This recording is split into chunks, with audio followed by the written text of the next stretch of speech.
আসসালামু আলাইকুম প্রিয় শিক্ষার্থীবৃন্দ, আশা করি সকলে ভালো আছো।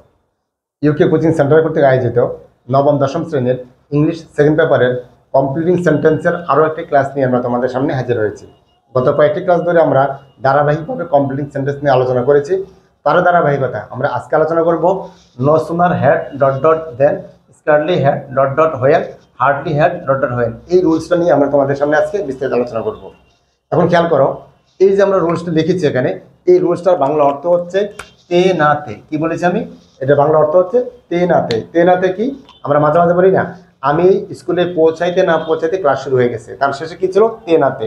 আবার আমরা বলি যে আমার এই কথাটা কি বলে, প্রধান অতিথি অনুষ্ঠানে পৌঁছাতে না পৌঁছাইতে অনুষ্ঠান শুরু হয়ে গেল।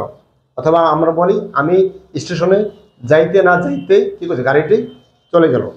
তার মানে কি? বাংলা সবগুলো শব্দের অর্থ আছে তে না তে। এই জাতীয় কোনো শব্দ যখন আমরা ব্যবহার করব, এটা বাংলা অর্থ হবে তে না তে। ইংলিশে আমরা এই বাংলা শব্দগুলোর জন্য এই তিনটার রুলসের যে কোনো, এই তিনটা ওয়ার্ডের যে কোনো একটা আমরা ব্যবহার করতে পারবো। এখন খেয়াল করো, আমরা এটার ইনকমপ্লিট যে সেন্টেন্স থাকবে, অংশ থাকবে, আমরা ওটাকে আমরা কীভাবে কমপ্লিট করব। এখানে দেখো আমরা লিখেছি নো সুন্দর হ্যাড, এখানে দেখো হ্যাড যুক্ত আছে, এখানে হার্ডলি হ্যাড, এখানে হার্ডলি হ্যাড, মাঝখানে আমাদের কিছু ডট ডট দেওয়া আছে। তার মানে যেহেতু হ্যাড যুক্ত আছে, তার মানে আমাদের পরে সাবজেক্টের পরে ভার্ব থ্রি বসে। তার মানে এটা হচ্ছে আমাদের পাস্ট পারফেক্ট টেন্স। আমরা স্বাভাবিক অর্থ জানি যে যদি কোনো সেন্টেন্সের প্রথম অংশ যদি পাস্ট পারফেক্ট টেন্সে থাকে তাহলে পরের অংশ হবে আমাদের পাস্ট ইনডিফিনিট। তাহলে আমরা একটু দেখি, আমাদের এটা দেখো, আমাদের এই প্রথম অংশটা আছে পাস্ট পারফেক্ট পারফেক্ট, তাহলে আমাদের এর পরের অংশ হবে আমাদের পাস্ট ইনডিফিনিট। আশা করি খেয়াল রাখবে। আবার বলি, যেহেতু হ্যাড যুক্ত আছে, তার মানে এই সেন্টেন্স, এই অংশটুকু আমাদের হচ্ছে পাস্ট পারফেক্ট টেন্স। তাহলে এর পরবর্তী যে অংশটা থাকবে এটাকে আমরা করব পাস্ট ইনডিফিনিট টেন্সে। চলো আমরা কিছু আর এক্সাম্পল দেখি, তাহলে তোমরা আরো সহজে বুঝতে পারবে। No sooner had I finish the work. দেখো এখানের মধ্যে নো সুনার হ্যাড আমরা উল্লেখ করেছি, তারপর এই যে ডট ডট দেখো দেওয়ার পর আমরা এতটুকু রেখেছি।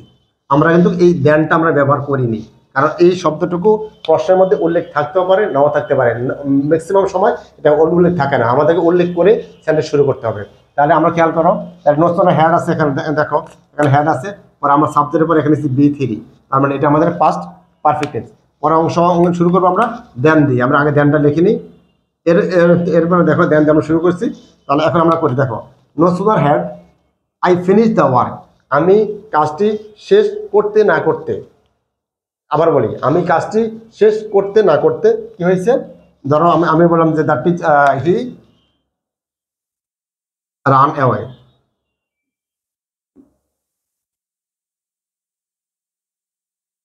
সে কি করছে?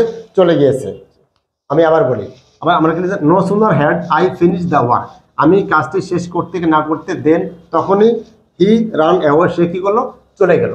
তার মানে আমরা দেখো এই নো সুনার যুক্ত ক্লজের শেষে আমরা দেন দিয়ে শুরু করেছি, এবং পরের অংশ আমরা দেখো subject plus verb to object, আমরা এটাকে ফার্স্ট ইনডিফিনিট টেন্স দ্বারা সম্পন্ন করেছি। আশা করি সকলে বুঝতে পেরেছ। এরপরে দেখো আমরা আরো একটা এক্সাম্পল দেখি। আমরা এখানে লিখেছি hardly had he gone to the station. এখন দেখো আমরা এই যে এইটা লিখেছি আমরা হার্ডলি হ্যাড, এরপর ডট ডট দেখো আমরা এখানে ডট এই পর্যন্ত দিয়েছি। তাহলে এই যে সাবজেক্ট ভার্ব টু, তার মানে সরি ভার্ব থ্রি, তার মানে এটা হচ্ছে আমাদের পাস্ট পারফেক্ট টেন্স।